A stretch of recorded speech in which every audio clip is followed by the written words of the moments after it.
Esses fenómenos de xenofobia acontecem em muitas partes do mundo, não é?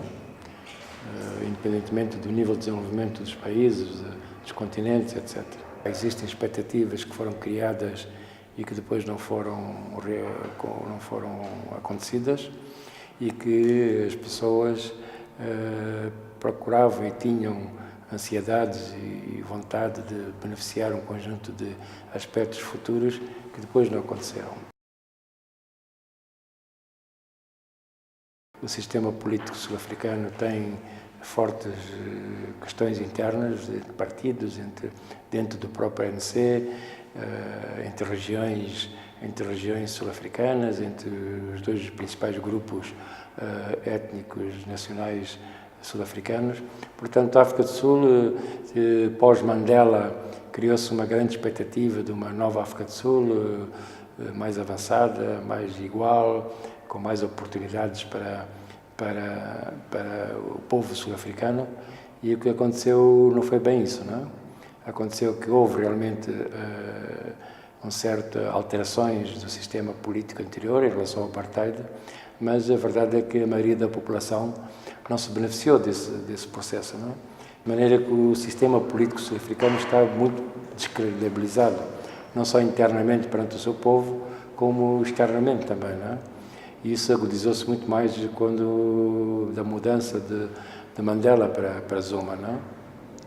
Então, esses fenómenos fazem com que a população sul-africana viva momentos de grande preocupação, de grande crise, desemprego, os rendimentos não sobem, eles verificam que as desigualdades sociais aumentam, verificam que as oportunidades não estão acontecendo, verificam que existe uma elite cada vez mais rica, de forma muitas vezes não muito transparente, e perante essas situações as pessoas começam-se a revoltar.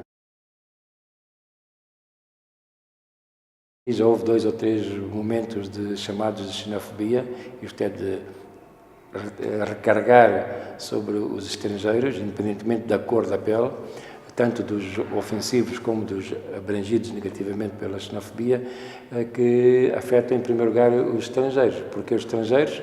Porque são considerados aqueles que vêm ocupar postos de trabalho na África do Sul, são aqueles que de algum modo beneficiam-se de algumas políticas sociais sul-africanas, que embora poucas, mas existem, educação, saúde, habitação, outras coisas, embora os imigrantes não são moçambicanos, todos os imigrantes, sobretudo desta zona austral da África, vivam em condições piores que os sul-africanos, mas os sul-africanos veem nisso um fenómeno de concorrência de postos de trabalho, concorrência nos serviços, que também não chega para todos os sul-africanos.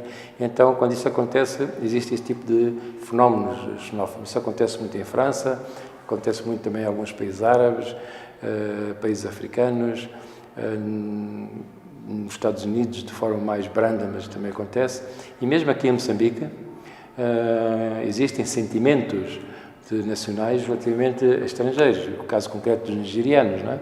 E em certas zonas da cidade de Maputo, certas zonas de Quelimane, certas zonas de Nampula, devido à atividade, o tipo de comportamentos, o tipo de atividade económica, o tipo de cultura, a cultura dos nigerianos perante o trabalho, perante a sociedade, é completamente diferente da cultura moçambicana. Então, isso cria fricções, cria formas de comportamentos e atitudes diferenciados, e quando existem dificuldades, portanto, os nacionais veem no estrangeiro uma pessoa não desejável, não? Então sobrecarga-se sobre isso, não? Naturalmente que em Moçambique esse fenómeno é ainda só ao nível das percepções, ao nível do sentimento, ainda não existem fenómenos fortes de xenofobia, mas quando houve aquele 1 de setembro e 5 de fevereiro, houve lojas dos nigerianos que foram particularmente assaltadas pelos moçambicanos. É um indício de algum pequeno xenofobismo. Em África do Sul é particularmente grave, não é? é particularmente grave, não por muitas razões. Primeiro porque o nível de desenvolvimento sul-africano é muito mais alto, o nível de expectativas criadas pós-Mandela, pós-apartheid eram muito altas, não foram cumpridas. O povo sul-africano é, regra geral, um povo mais informado, mais formado, é um povo temperamentalmente, a sua estrutura cultural, psicológica, é um povo mais podemos chamar mais frontal, mais direto, afronta os problemas com maior agressividade, muitas vezes, quando eles pensam que a agressividade tem alguma solução, e então geram-se esse tipo de problemas. Agora, é preciso ter cautela para que estes fenómenos não se generalizem.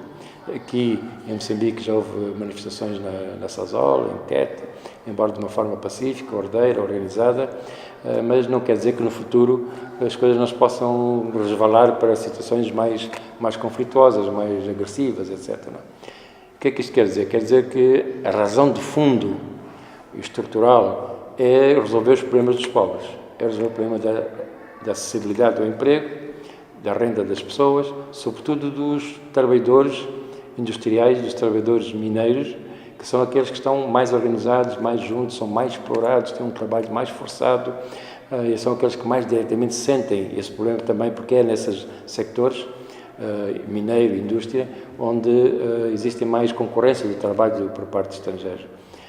Então, e também por causa dessa situação que eu referi, da estrutura cultural, da situação política sul-africana, então na África do Sul a coisa é muito mais forte, não é?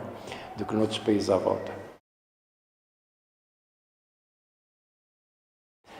Moçambique é um país pouco industrializado, é um país onde as minas começam agora e, por sinal, as coisas acontecem exatamente nas minas, não é? Que é onde as pessoas estão mais concentradas, mais organizadas, e também onde há mais pessoas estrangeiras. Mas esse fenómeno é só em relação aos estrangeiros. Por exemplo, em Tete existe também uma percepção da população de Tete contra, ou quando é bem contra, que eles contestam e apreciam negativamente, muitas vezes, fluxos migratórios que vêm de outras zonas do país, não é? De Climane, de Maputo, da Beira, sobretudo, e dizem porque é que nós não contratamos pessoas de Tete e estamos a mandar vir pessoas de outras províncias. Não é? Esse fenómeno não é só um fenómeno em relação ao estrangeiro, é também muitas vezes um fenómeno em relação a pessoas nacionais de outras zonas do país. Pode não ter a categoria teórica de xenofobia, mas o fenómeno em si é idêntico. Não é? Quer dizer com isso? Quer dizer que esses problemas têm que ser resolvidos a longo prazo, como eu estava dizendo, com melhoria das condições de vida, melhoria das condições de trabalho, com resolução dos problemas de saúde, de educação, de formação, com promoção da vida das pessoas, as pessoas produzirem mais, terem mais renda. Só isso é que vai resolver os problemas.